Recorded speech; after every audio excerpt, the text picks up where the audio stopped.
23 June 2026 কি ঘটতে যাচ্ছে বাংলাদেশে? বাংলাদেশের রাজনৈতিক অঙ্গনে এখন সবচেয়ে আলোচিত তারিখ 23 জুন। এই দিনটিকে কেন্দ্র করে আইন শৃঙ্খলা বাহিনীর বিশেষ সতর্কতা, রাজনৈতিক মহলে আলোচনা এবং জনমনে নানা প্রশ্ন দেখা দিয়েছে। কি ঘটতে যাচ্ছে 23 জুন? প্রিয় দর্শক, বিস্তারিত জানতে প্রতিবেদনটি শেষ পর্যন্ত দেখতে থাকুন। আর হ্যাঁ, অবশ্যই চ্যানেলটিকে সাবস্ক্রাইব করবেন, ভিডিওটি শেয়ার করবেন, সেই সাথে লাইক এবং কমেন্টস করতে ভুলবেন না। তাহলে চলুন দেখে নেই মূল প্রতিবেদন। আগামী 23 জুন আওয়ামী লীগের প্রতিষ্ঠা বার্ষিকী।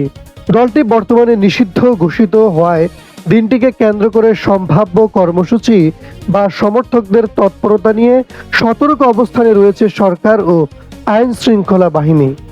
বাংলাদেশ পুলিশের পক্ষ থেকে মাঠ পর্যায়ের ইউনিটগুলোকে বিশেষ সতর্ক থাকার নির্দেশনা দেওয়া হয়েছে বলে জানিয়েছে বিভিন্ন গণমাধ্যম।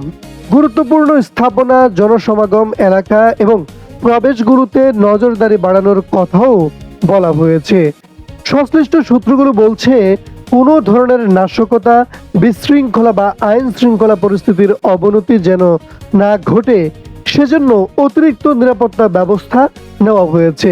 এদিকে রাজনৈতিক বিশ্লেষকদের মতে 23 জুনকে ঘিরে বিভিন্ন মহলে আলোচনা থাকলেও পরিস্থিতি কোন দিকে যাবে তা নির্ভর করবে সংশ্লিষ্ট পক্ষগুলোর কর্মসূচি এবং প্রশাসনের পদক্ষেপের উপর। অন্যদিকে একই সময়ে প্রধানমন্ত্রী তারেক রহমানের চীন সফর এবং কয়েকটি গুরুত্বপূর্ণ কূটনৈতিক বৈঠকও আলোচনা রয়েছে। ফলে রাজনৈতিক ও কূটনৈতিক উভয় দিক থেকেই 23 জুনকে গুরুত্বপূর্ণ দিন হিসেবে দেখা হচ্ছে। তবে এখন পর্যন্ত সরকারিভাবে কোনো তথ্য পাওয়া যায়নি যা থেকে নিশ্চিতভাবে বলা যায় যে ওই দিন বড় ধরনের কোনো ঘটনা ঘটতে যাচ্ছে। বরং প্রশাসনের পক্ষ থেকে শান্তি শৃঙ্খলা বজায় রাখার উপর গুরুত্ব দেওয়া হয়েছে। এ সকল তথ্যগুলোই প্রকাশ করেছে দেশের জাতীয় গণমাধ্যমগুলোতে। প্রিয় দর্শক, 23 জুন ঘিরে পরিস্থিতি কোন দিকে যায় সেদিকে নজর থাকবে পুরো দেশে। নতুন কোনো তথ্য এলে তা অবশ্যই আপনাদের জানানো হবে। আমাদের নতুন নতুন আপডেট পেতে চ্যানেলটিকে সাবস্ক্রাইব করুন, সাথেই থাকুন।